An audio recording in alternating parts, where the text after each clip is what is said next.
Hello and welcome back to the RDA, welcome back to the channel. Hope your day is going great. Mine has been quite hectic if I'm being honest. And I think that's going to lead to a little bit of a toned down show, and we're not going to look so much at direct stats today, and we're just going to talk about the current situation in Manchester United and maybe some solutions on how to move forward as a club and how to get the best out of this team at the moment. So if you are new here, please do subscribe, please do like, please do share around. That helps out the channel, it helps us grow. And we enjoy chatting with you guys, we enjoy hearing what you guys have to say. And yeah, if you guys have any ideas for video suggestions, of course, just let me know, let us know, any of us doing the show, and we'll take them into consideration to what you guys may want to see. So without further ado, let's just get into it. The current situation at Manchester United is quite bleak in all honesty. I think we've only won a total of 4 games, if I'm remembering correctly, the entire season. And obviously, when you're trying to be one of the best clubs in the world, that's not good enough. If our goal is mediocrity at the end of the day, I think we've succeeded. I think we've done our job. And I'm not going to make this a completely Ollie out show, but I do think our coaching staff from Ollie plays a massive part in that mediocrity. And we need to step forward past him. I think he's done what he can for us. He's rebuilt us to a point where we should be winning trophies. I just don't think he's anywhere near the quality of manager that can actually win a trophy. So I think right now the best solution for United is firstly sack Ali, bring in a winner, Zidane, Conte, even bring in Ten Hagen, who is more of a project man, but I think we'd get a lot more use out of him rather than Ollie at this point. And I just really don't believe this manager has it in him to win titles, win Champions Leagues, win Carabao Cups, considering we're already knocked out of that competition.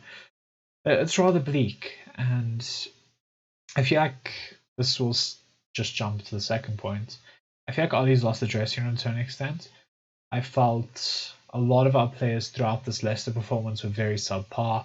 I thought a lot of players didn't seem to know what their roles were. They didn't know what they actually had to do. They didn't know how to play football. And it's becoming more and more apparent that Ollie's brand of football, if you can even call it that, is, well, if I'm actually going to be honest and be descriptive in any sort of way, it's counter-attacking and long ball. It very much is. It doesn't matter who the opposition is. It'll work better on opposition that tries to dominate us and will use a high line. That's why we win the big games and why people give him credit. It's just how his tactic works. But when you're going up against a team that's not going to allow you to do it or is going to do it better than you, we kind of automatically lose.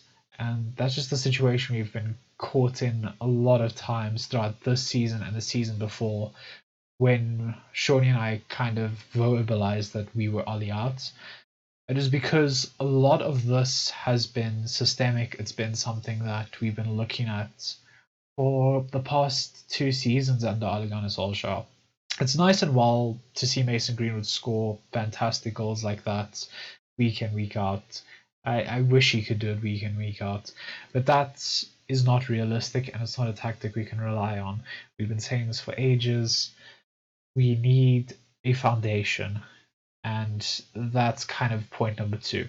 If we're going to step forward out of this, we need to find a system.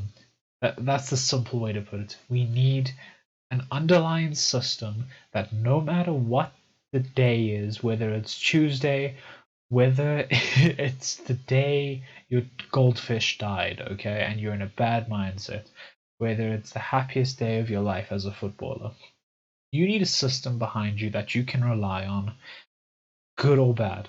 Your mental's on, your mental's off. If you are having a good game, if you're having a shit game. Simple as that. You need something you can rely on consistently to get results. That's why Liverpool press like they do. It's because they know they can create gaps in the opposition if they constantly press and maneuver. That's why Man City have such good interplay and such fluidity in their movement and build-up play. It's an underlying system that we just don't have. And I know a lot of people are kind of in this mindset that United's just full of luxury players and no one's willing to put a yard in and this and that, and that's why McFred's actually best, and that's why Ollie is right. And you're right to a very small extent, to a very minute extent.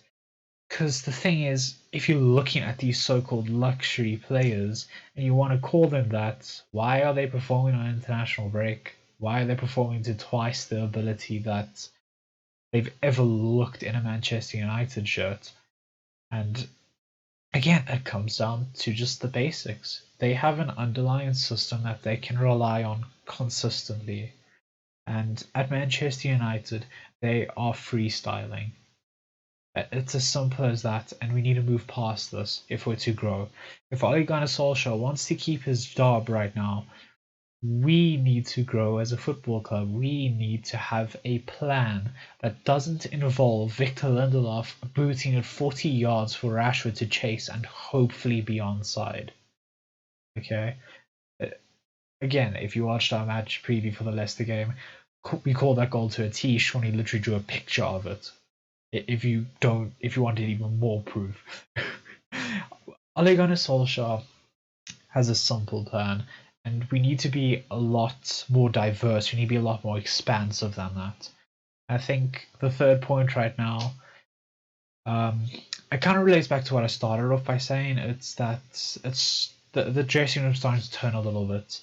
I think that could be the cause for the poor mood, because like I said before, I think majority of the players that actually got called up to international break had a very good international break. I think they would have been coming back feeling themselves and just feeling really good and ready to play some football. And what ended up coming was a shit show. So I think something is going on, and Pogba's starting to voice some concerns that something is wrong, but they don't quite know what it is just yet. I think was a very similar quote to what he had to say. And again, right now, with this bad patch of results, with such proven talent and with such youthful talent that is striving to win consistently, we are failing them right now. And I think Mark Aldridge put this very well. I think we are failing our youth players. I genuinely am starting to believe that we have not put our best foot forward in developing these players the correct way. I do not think Mason Greenwood's gotten better. I do not think we know how to utilize Jadon Sancho in the slightest. And those two alone should be able to win you 90% of the games that we play. And we have no clue what we're doing right now. And this is a massive problem under Ali. And we need it solved as United fans. Whether you're Ali in or Ali out, I think the results speak for themselves right now. Greenwood scoring one screamer doesn't dismiss the fact that he had about 8 more shots during that game and that he skied them all. Okay? Mason Greenwood is a very selfish player. That's fair enough. But this guy has barely developed any side of his game over the past 2.5 to 3 years that Ole Gunnar Solskjaer has been in charge here. I can genuinely say Mason Greenwood, from his debut goal, well, not debut goal, I don't actually remember when he scored his first goal. From his first goal for Manchester United, he does the exact same thing he does today. He cuts inside, he does the little fake crossy leg shit. I don't know what it's called right now. It's a bit late. Excuse me. And then he takes a shot, with one of his feet. That's it. That's Mason Greenwood in a nutshell right now. I think Mason Greenwood made one cross the entire game. There were about 2 or 3 moments I can think of again during the Leicester game off the top of my head where Mason Greenwood could have passed to an open player and decided to take on a stupid shot. And we deservedly lost that game. So I have no issues with the results. I hold no resentment to the players. We're lacking a lot, and as United, I think those 3 things need to be addressed right now. I genuinely do think that our first order of business should be sacking Ali. And that is because the results man is no longer getting his results. And I think it's as simple as that right now. So if you agree with me, let me know in the comment section. If you disagree, let's have a small discussion about it. Let me know why you disagree with any of those 3 points. If you think there is another way that doesn't involve any of those 3 points, just let me know in the comment section below and let's have a chat about it. I hope you guys enjoyed the video. Do consider liking if you did. Again, subscribe, share around. That helps us grow. So yeah, thank you very much for your time. Hope you guys enjoy the rest of your day. And this has been Clayton. See ya.